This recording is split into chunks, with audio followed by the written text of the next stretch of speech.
नमस्कार, खबरों का पंचनामा देख रहे हैं आप। मैं हूं आपके साथ पूजा। हम लेकर आए हैं देश और दुनिया की 5 बड़ी खबरें, जिस पे चर्चा के लिए मेरे साथ स्टूडियो में मौजूद हैं कैपिटल टीवी के editor in chief doctor Manish Kumar. Doctor साहब, बहुत बहुत स्वागत है आपका। धन्यवाद। सबसे पहले नजर हेडलाइंस पर। पीएम मोदी फिर 2 दिवसीय गुजरात दौरे पर पहुंचे। राहुल गांधी भी गुजरात में मौजूद। कल अंतर्राष्ट्रीय महिला दिवस पर लखपति दीदी से मिलेंगे पीएम मोदी। कल कई बड़े ऐलान भी संभव। बिहार चुनाव से पहले हलचल तेज। धर्म गुरुओं की यात्रा से विपक्ष परेशान। बिहार में मोहन भागवत भी एक्टिव, तो सदन से सीएम नीतीश कुमार लगा रहे चौके छक्के। आतिशी ने सीएम रेखा गुप्ता को लिखी चिट्ठी। पीएम मोदी के वादे की दिलाई याद। कहा 8 मार्च याद है ना। उम्मीद है महिलाओं को 2500 रुपए का मैसेज आएगा। सीएम योगी ने बरसाना में श्रद्धालुओं संग खेली होली। दे गए बड़ा आश्वासन। सीएम योगी बोले, काशी अयोध्या के बाद अब मथुरा की बारी। डोनाल्ड ट्रंप ने मेक्सिको और कनाडा को दी राहत। अप्रैल तक टाले टैरिफ, तो वहीं कैमरे पर बात करते फूट फूट कर रोने लगे जस्टिन ट्रूडो। खबरों की शुरुआत में सबसे पहले बात पीएम मोदी के गुजरात दौरे की। प्रधानमंत्री नरेंद्र मोदी एक बार फिर 2 दिन के गुजरात दौरे पर हैं। आज पीएम मोदी ने कई विकास परियोजनाओं का उद्घाटन और शिलान्यास किया। रोड शो के साथ एक जनसभा को संबोधित भी किया। तो वहीं कल का कार्यक्रम पीएम मोदी का बेहद खास होने वाला है। कल अंतर्राष्ट्रीय महिला दिवस पर नवसारी में एक विशाल जनसभा को पीएम मोदी संबोधित करेंगे। बड़ी बात यह है कि कल लेडीज पुलिस पूरे कार्यक्रम की जिम्मेदारी संभालेंगी। पीएम लखपति दीदियों से बातचीत भी करेंगे। कई बड़े बड़े ऐलान कल पीएम कर सकते हैं। इसी के साथ देश की चुनिंदा महिलाओं को प्रधानमंत्री नरेंद्र मोदी के सोशल मीडिया अकाउंट को संभालने का मौका भी मिलेगा। प्रधानमंत्री नरेंद्र मोदी ने हाल ही में ऐलान किया था कि वो महिला दिवस के मौके पर अपने सोशल मीडिया अकाउंट को 1 दिन के लिए महिलाओं को सौंप देंगे। तो कल पीएम महिलाओं के सम्मान के लिए काफी कुछ करने जा रहे हैं। गुजरात से पूरी दुनिया भर की महिलाओं को संदेश देंगे। तो वहीं राहुल गांधी भी गुजरात के दौरे पर हैं। राहुल गांधी भी आज और कल 2 दिन गुजरात में रहेंगे। वो पार्टी के कार्यकर्ताओं से लगातार मुलाकात कर रहे हैं। कई बड़ी बैठकों में हिस्सा भी लेंगे। तो वहीं 8 और 9 अप्रैल को अहमदाबाद में ही कांग्रेस का राष्ट्रीय अधिवेशन भी होना है। क्या ये संयोग है कि राहुल गांधी भी गुजरात में, पीएम मोदी भी गुजरात में? देखिए, दोनों अलग अलग पर्पज से हैं। कांग्रेस पार्टी गुजरात के अंदर ध्वस्त हो चुकी है। देश के अलग अलग राज्यों से कांग्रेस पार्टी को बुरी खबरें आ रही है। अब तो फैमिली के बड़े बड़े सलाहकार अब तो गांधी परिवार के ऊपर ही कीचड़ उछालना शुरू कर दी। तो उनकी चिंताएं अलग हैं। राहुल गांधी पता नहीं कुछ सीख पाएंगे नहीं पाएंगे। इस तरह के अधिवेशन बहुत सारे होते हैं कांग्रेस पार्टी के, लेकिन कांग्रेस पार्टी कुछ सीखती नहीं। कुछ सीखना चाहिए कि कैसे राजनीति की जाती है प्रधानमंत्री मोदी से। महिला दिवस पहले भी होते थे, आता था और जाता था ये तारीख, लेकिन पिछले 4-5 चुनावों से ये एहसास होने लगा है पॉलिटिकल पार्टीज को कि महिलाओं का वोट अब उस तरीके से नहीं मिलेगा कि घर के परिवार के लोग महिलाओं को कहते थे कि चलो उधर ही वोट कर देना, तो सारी महिलाएं वोट कर देती थी। महिलाएं अब इंडिपेंडेंटली सोच समझकर वोट देने लगी है। इसलिए महिलाओं का एक नया वोट, जिसको कह सकते हैं एक बैंक नहीं, एक वर्ग तैयार हो गया है। कौन कितना मदद कर रहा है, किसकी योजनाओं से उन्हें फायदा हो रहा है आर्थिक रूप से भी, और किसकी नीतियों की वजह से किचन के ऊपर कम भार पड़ता है। मतलब महिलाएं एक बहुत ही संगठित और एक पॉलिटिकल एंटिटी बनके उभरी हैं पिछले कई सारे चुनाव में, देखिए। और इसलिए महिलाओं को पैसे देने की बात हो, महिलाओं के लिए योजनाओं देने की बात हो, महिलाओं को, बच्चियों को, लड़कियों को स्कूटी देने की बात हो, साइकिल देने की बात हो, ये सारी चीज़ें, ये आधी आबादी के ऊपर राजनीति उसके इर्द गिर्द घूम रही है। और प्रधानमंत्री मोदी उस वर्ग को लुभाने के लिए इतना विशाल कार्यक्रम कर रही है। यकीन मानिए, कल दिन भर प्रधानमंत्री मोदी टेलीविजन पे छाए रहेंगे। जी, अब बात बिहार की राजनीति की। बिहार में विधानसभा चुनाव की सियासी सरगर्मी काफी बढ़ गई है। राजनीतिक दल जहां सियासी बिसात बिछाने में जुटे हैं, वहीं धार्मिक एजेंडे भी सेट किए जा रहे हैं। धार्मिक बाबाओं का बिहार आना शुरू हो गया है। बागेश्वर धाम के पीठाधीश्वर धीरेन्द्र कृष्ण शास्त्री ने बिहार के गोपालगंज में अपना डेरा जमा लिया है। वहीं आर्ट ऑफ लिविंग के संस्थापक श्री श्री रविशंकर भी बिहार दौरे पर पहुंचे हैं। संघ प्रमुख मोहन भागवत पहले से ही बिहार के 5 दिवसीय दौरे पर हैं। चुनाव की सरगर्मी के बीच धार्मिक गुरुओं के बिहार दौरे के मायने तलाशे जा रहे हैं। वहीं ये भी सवाल उठ रहे हैं कि वो किसके लिए सियासी जमीन तैयार करेंगे। वैसे जिस तरह से हिंदुत्व का एजेंडा सेट किया जा रहा है, एक बात तो तय है, तेजस्वी यादव की मुश्किलें बढ़नी तय है। नीतीश कुमार भी जिस फॉर्म में विधानसभा के अंदर नजर आ रहे हैं, उसको लेकर भी चर्चाएं जोरों पर है। आज फिर नीतीश विपक्ष पर जमकर भड़के। महिलाओं के मुद्दे पर बहस चल रही थी तो राबड़ी देवी की तरफ इशारा करते हुए सीएम नीतीश ने यहां तक कह दिया कि इसके हस्बैंड जेल गए थे, इनको मुख्यमंत्री बना दिया। क्या चल रहा है बिहार में? बाबाओं की बहार क्यों है? देखिए, बाबाओं की बहार इसलिए अभी कुंभ हुआ है, संघ प्रमुख वहां पे हैं। संघ वहां पे जिस तरीके से महाराष्ट्र में, हरियाणा में, दिल्ली में संघ ने काम किया, बिहार का चुनाव है उसमें भी वो अपना हाथ बटाएगी, जिम्मेदारी लेगी। वो सारे तत्व जो हिंदू समाज को जाति के नाम पे अलग अलग चीजों के बारे में गफलत फैला के, अफवाह फैलाकर हिंदू समाज को तोड़ने का काम कर रहे हैं, तो कोई तो होगा जो हिंदुओं को जोड़ने के लिए आएगा। ये तो बहुत ही सिंपल सी बात है। जहां नेगेटिव चार्ज होगा वहां पे पॉजिटिव चार्ज खुद ब खुद। तो ये हिंदुओं को बांटने की साजिश जो सबसे ज्यादा यूपी और बिहार में की जाती है और जिसका राजनीतिक फायदा कुछ लोग उठाते हैं। अभी देखिए, रमजान का समय है तो ये सारे लोग जो है वो जालीदार टोपी पहन करके नजर आएंगे इफ्तार में। लेकिन वही चंद्रशेखर जो आज धीरेन्द्र शास्त्री को जेल में डालने की बात कर रहा है, उसकी जुबान उसमें फिक्सिट लग जाता है जब उनको कोई मौलवी मौलाना के खिलाफ कोई बयान देना होता है या उनका कोई कुकृत्य सामने आता है, तो ये चमड़े की जुबान जो है उनकी सिल जाती है डर के मारे। हिंदुओं को इकट्ठा करना जरूरी है और मैसेज बड़ा साफ है।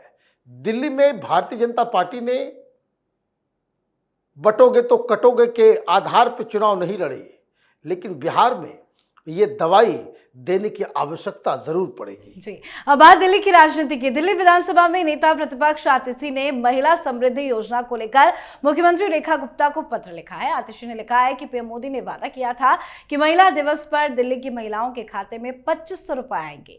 कल महिला दिवस है, अब सिर्फ एक दिन बाकी है। मुझे उम्मीद है 8 मार्च के दिन महिलाओं के मोबाइल में 2500 रुपए उनके खाते में आने का मैसेज आ जाएगा। आतिशी ने चिट्ठी में आगे ये भी लिखा कि मुख्यमंत्री जी, दिल्ली की महिलाएं को उनका हक दिलाने के लिए तुरंत उनके खाते में पैसे ट्रांसफर किए जाए। दिल्ली की हर महिला आपकी ओर देख रही है, उनकी उम्मीदें टूटनी नहीं चाहिए। मुझे पूरी उम्मीद है कि कल दिल्ली की हमारी माताओं बहनों को उनके खातों में 2500 रुपए मिलने का मैसेज उनके मोबाइल पर जरूर आएगा। क्या चाहती है आतिशी? देखिए, बेरोजगार हो गए ये लोग, बेरोजगार हो गए। अभी 5 दिन बाकी है, फिर 4 दिन बाकी है, फिर 3 दिन बाकी है, फिर 2 दिन बाकी है। यही कर रहे हैं। 10 आदमी को इधर खड़ा करके 10 आदमी, ये तमाम वेतन भोगी कार्यकर्ता। दिल्ली की महिलाएं उनके साथ नहीं है। ये आम आदमी पार्टी के काउंसलर्स, तो विधायक, वो अलग अलग जगहों पे खड़ा होकर के फोटो खिंचा रहे हैं, वो सब रील्स बनवा रहे हैं। रील्स बनने का काम चल रहा है। काम क्या करना चाहिए इनको? भाई, मुख्यमंत्री साहिबा ने सारे विधायकों को ये कहा है कि अपने अपने इलाकों में जो बेसिक सुविधाएं हैं, सड़क कहाँ खराब है, पानी कहाँ गंदा आ रहा है, कहाँ क्या आ रहा है, उसकी एक रिपोर्ट दे ताकि उसके ऊपर 2 महीने के अंदर कुछ कार्रवाई हो जाए, उसको सुधारा जाए। बीजेपी वाले तो काम पे लग गए। इन लोगों को कोई सुध ही नहीं है। भाई, जिन कंस्टिट्यूएंसी से आप जीत के आए हो, पहले उसके बारे में भी तो जरा सोच लो। अपनी कंस्टिट्यूएंसी में जाकर के काम तो करो। जिस वजह से आम आदमी पार्टी की हार हुई है, वही हालत जो है इनकी खराब है, वही गलती फिर से दोहरा रहे हैं। तो इस बार आए 22, अगली बार आएंगे 2, सब खत्म हो जाएगा। क्यों?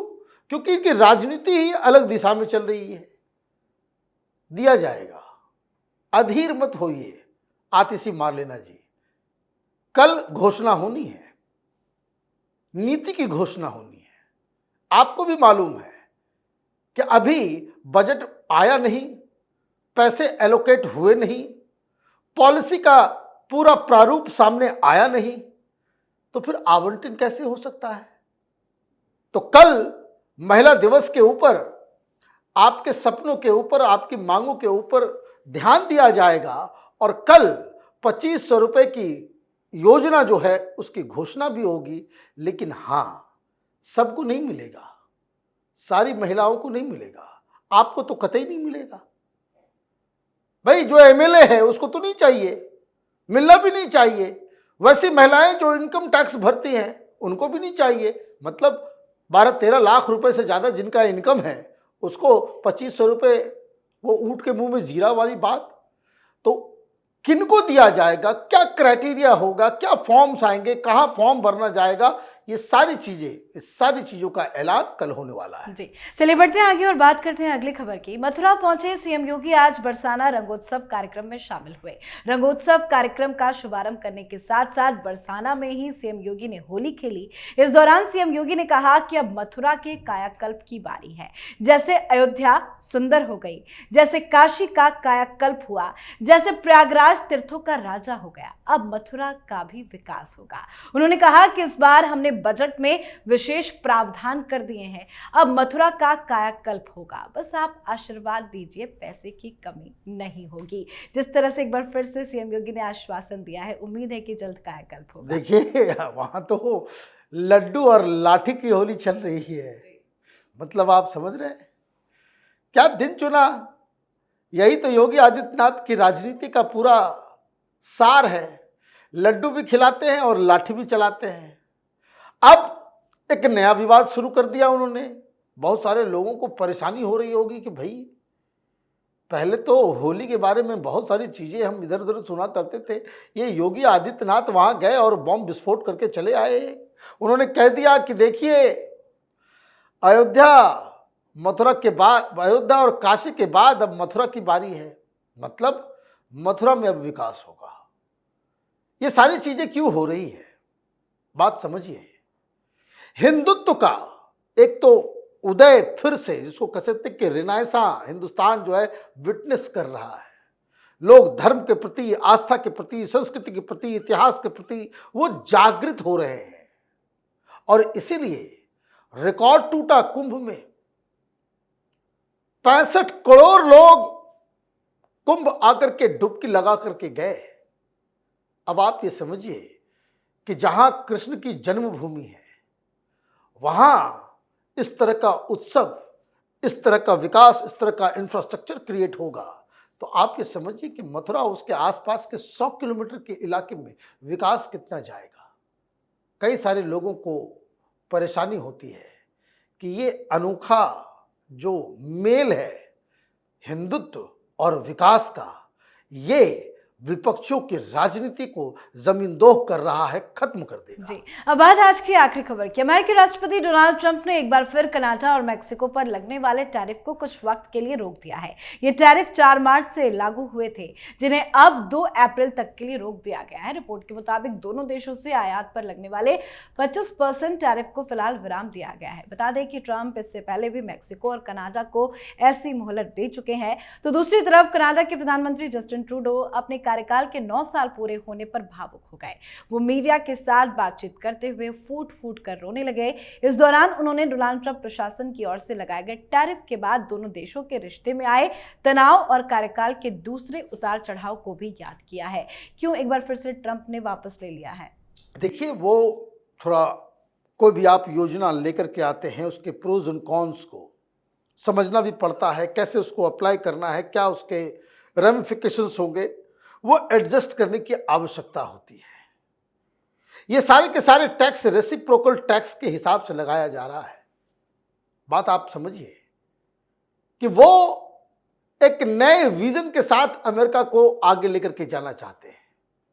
उन्होंने एक कसम खा ली है कि मुफ्त की रेवड़ियां अमेरिका के टैक्स पेयर के पैसे से नहीं बांटी जाएगी।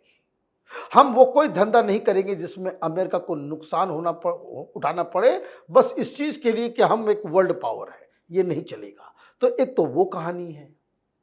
कनाडा के साथ रिश्ते खराब अमेरिका के हुए जस्टिन ट्रूडो की वजह से। ये जस्टिन ट्रूडो ठीक वैसा ही है, इशारों में समझ लीजिए। वो कनाडा का पप्पू है। पॉलिटिशियन रोते हैं क्या सरकार में इस्तीफा देने के बाद, चले जाने के बाद? केजरीवाल जैसा नार्सिसिस्ट नहीं रोया, और पता नहीं अंदर रो रहा हो, लेकिन ये मीडिया के सामने आकर के रो क्यों रहा है? क्योंकि इसको लग रहा है कि मैं तो, वो जिद्दी बच्चा जो होता है ना, कि तो मेरा सामान था। मेरा सामान कौन? ये डायनेस्ट लोगों के साथ यही होता है, जिसके बाप दादा जो है राजनीति में प्रधानमंत्री बने हुए रहते हैं, बड़े बड़े पोस्ट पर रहते हैं, और उनके हाथ से उनको बचपन से ये ट्रेनिंग दी जाती है कि भाई प्रधानमंत्री के अलावा तुम कुछ और हो ही नहीं, बड़े होकर के प्रधानमंत्री बनना है तुमको। अब अचानक से परिस्थितियां ऐसी बन जाती है कि जब आपको इस्तीफा देना पड़ता है तो आपको लगता है कि तो बहुत बुरा हो गया हमारे साथ, तो वो रोने लगते हैं। आप देखिए हिंदुस्तान में भी एक चुनाव हारते जा रहा है लगातार, लेकिन हार मानता नहीं है, मानता ही नहीं है। अभी देखिए 2024 में हार के कह रहा है हम जीत गए। तो ये डायनेस्ट लोगों के साथ ये बीमारी होती है। दिक्कत क्या है? कनाडा आज बहुत बड़ी मुसीबत में है, और इस मुसीबत का जड़ जो है यही जस्टिन ट्रूडो है। आप इस तरह के एमेच्योर किस्म के नेताओं को, कॉमेडियंस को, जैसे जेलेंस्की है, उस तरह के लोगों को अगर आप सिर पे बिठाएंगे, जिसकी ना कोई विचारधारा है, ना कोई कमिटमेंट है, देश के बारे में कोई सोच नहीं है, भविष्य के बारे में कोई योजना नहीं है, ऐसे लोगों को अगर आप डेमोक्रेसी में सिर पे बिठाएंगे तो कनाडा जैसा ही हालत होगा। बहुत बहुत धन्यवाद सर बातचीत के लिए। धन्यवाद। खबरों का पंचनामा में आज के लिए फिलहाल इतना ही। देश विदेश की बाकी खबरों और उनके सटीक एनालिसिस के लिए देखते रहिए कैपिटल टीवी। हमें लाइक कीजिए, शेयर कीजिए और कैपिटल टीवी को सब्सक्राइब कीजिए। नमस्कार।